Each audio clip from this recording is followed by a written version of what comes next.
Subscribe करें हमारे channel sir बैठे को और देखें नीट इंट्रांस एग्जामिनेशन के लिए रिप्रोडक्शन इन फ्लावरिंग प्लांट्स पर आधारित एमसीक्यू टाइप क्वेश्चंस का सेट नंबर 71 फ्रेंड्स।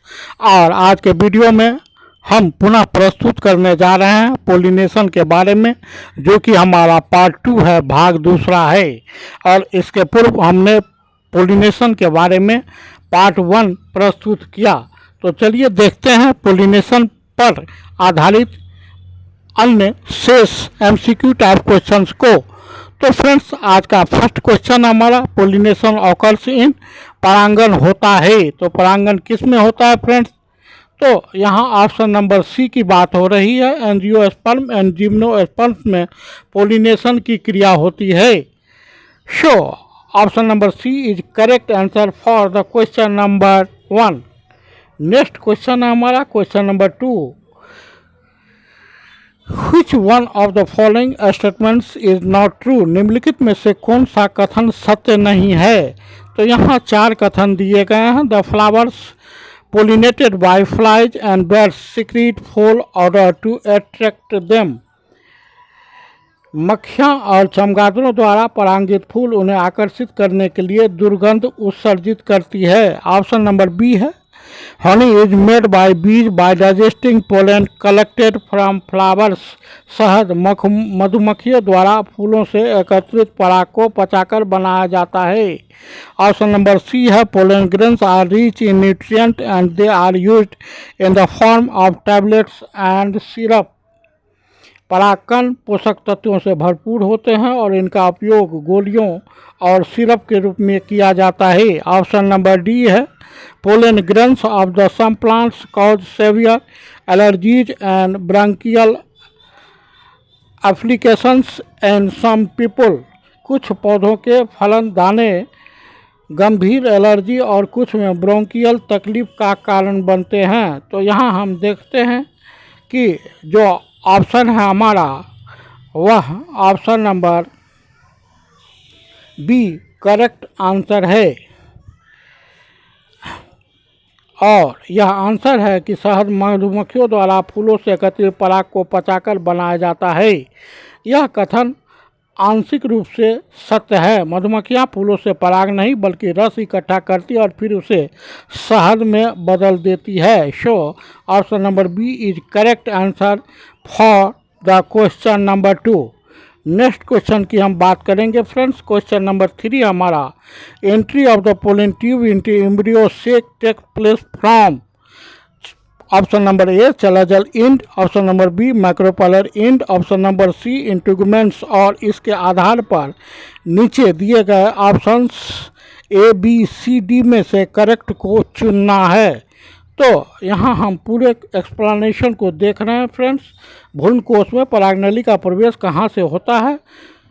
ए चलाजल अंत से, बी माइक्रोपाइलर अंत से और सी इंटीगुमेंट से। सही को चुनना है। तो यहाँ पर देखते हैं कि ऑप्शन नंबर ए सही है या केवल बी सही है या ऑप्शन नंबर सी सभी ए बी सी सही है या फिर ऑप्शन नंबर डी बी और सी सही है। तो यहाँ पर केवल बी सही है फ्रेंड्स। जैसा कि एक्सप्लेनेशन में हम देख रहे हैं, the embryo sac has 3 main regions, the chalazal end, the micropylar end and the integument. The egg cell and the synergids are located at the micropolar end. The synergids play a crucial role in the guiding the pollen tube. They release chemicals that attract the pollen tube towards the embryo sac. And second है recognizing of the pathway. Entry of the pollen tube into the embryo sac takes place from the different pathway. और ये विभिन्न pathway हैं इस प्रकार से porogamy, चेलोगेमी, मिसोगेमी और अंत में कंक्लूजन है फ्रेंड्स। तो पूरे के पूरे को हम हिंदी में एक्सप्लेन करने जा रहे हैं। तो यहाँ हम देखते हैं फ्रेंड्स कि भ्रूण थैली में 3 मुख्य क्षेत्र होते हैं, चलाजल अंत, माइक्रोपाइलर अंत और अध्यावरण।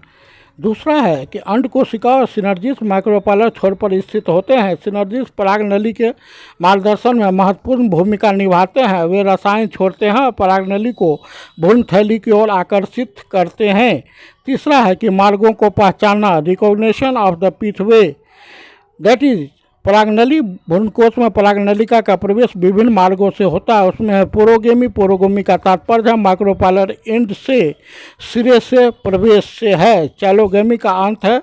चैलोगेमी का तात्पर्य चैलोगेमी सिरे से, प्रवेश से है। मेसोगोमी का तात्पर्य अध्यावरणों के माध्यम से प्रवेश से है। कंक्लूसिवली हम कह सकते हैं कि जबकि परागनलिका तकनीकी रूप से चलाजाई छोर या अध्यावरणों के माध्यम से प्रवेश करती है, लेकिन अंततः इसे अंडे की कोशिका को निश्चित करने के लिए माइक्रोपाइलर छोर तक पहुंचने की आवश्यकता होती है। So here option number B is correct answer for the question number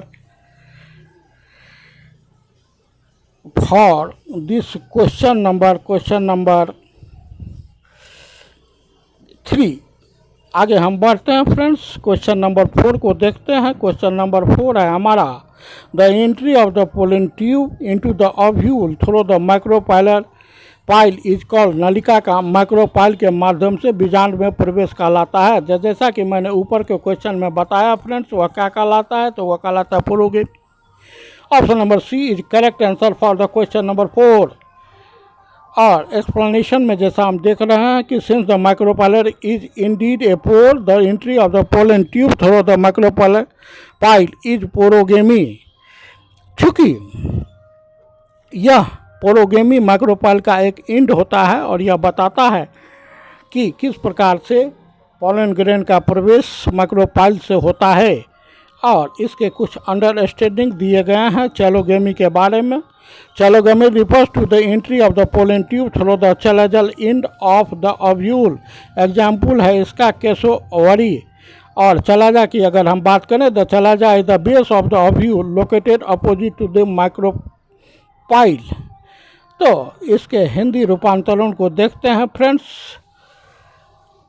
चैलोगेमी से तात्पर्य बीजांड के चलाजल सिरे से परागनली के प्रवेश से है। उदाहरण कैसोवरी। चलाजा बीजांड का आधार है जो माइक्रोपाइल के विपरीत स्थित होती है। मेसोगोमी की अगर बात करें, mesogamy refers to the entry through the integument outer protective layer of the ovule. Example include plants from the Cucurbitaceae family and Coniferous।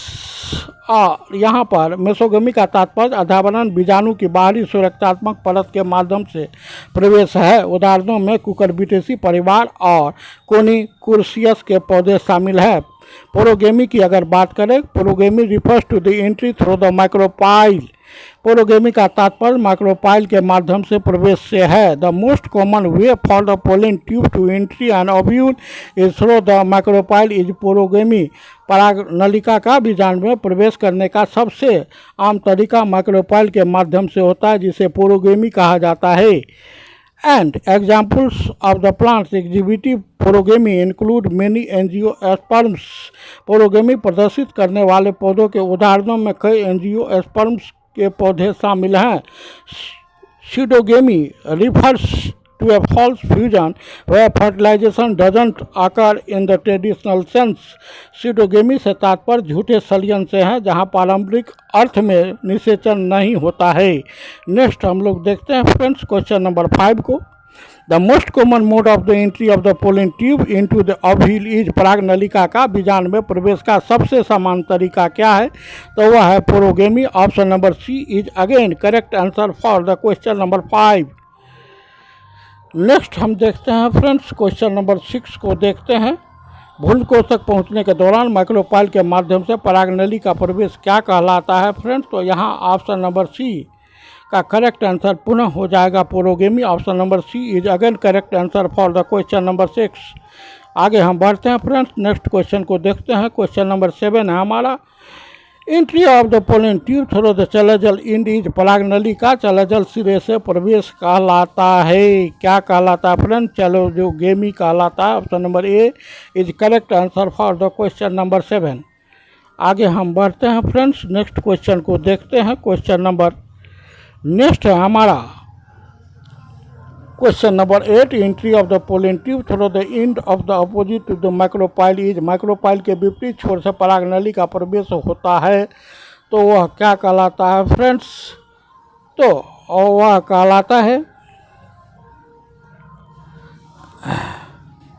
वह कहलाता है चेलोजोगेमी। एक्सप्लेनेशन है कि the entry of the pollen tube through the chalazal end of the ovule which is the opposite of the micropyle is called chalazogamy. बीजांड के chalazal सिरे से परागनली का प्रवेश जो कि माइक्रोपाइल के विपरीत होता है चेलोजोगेमी कहलाता है।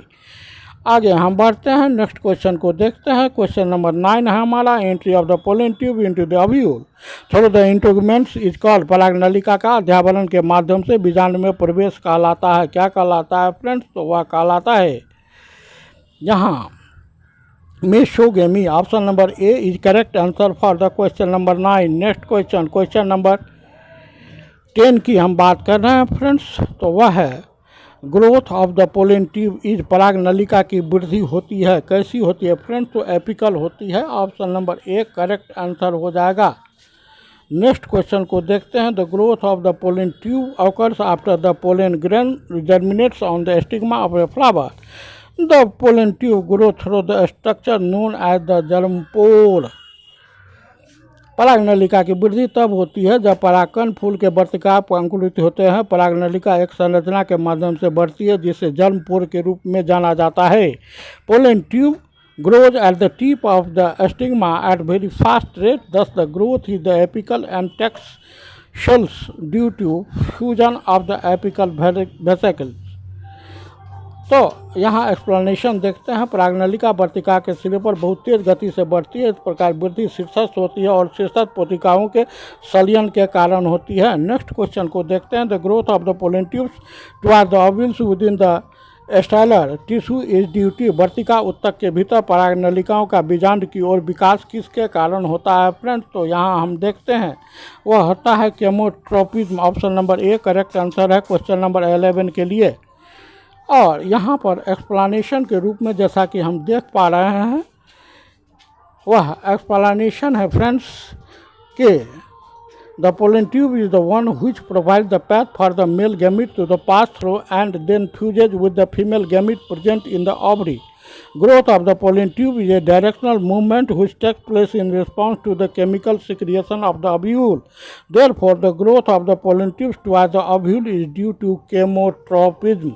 आगे हम बढ़ते हैं फ्रेंड्स, नेक्स्ट क्वेश्चन को देखते हैं। क्वेश्चन नंबर 12 हमारा, what do you mean by dioecious condition. Dioecious condition से आप क्या समझते हैं? तो यहाँ द्विलिंगी स्थिति से आपका क्या अभिप्राय है?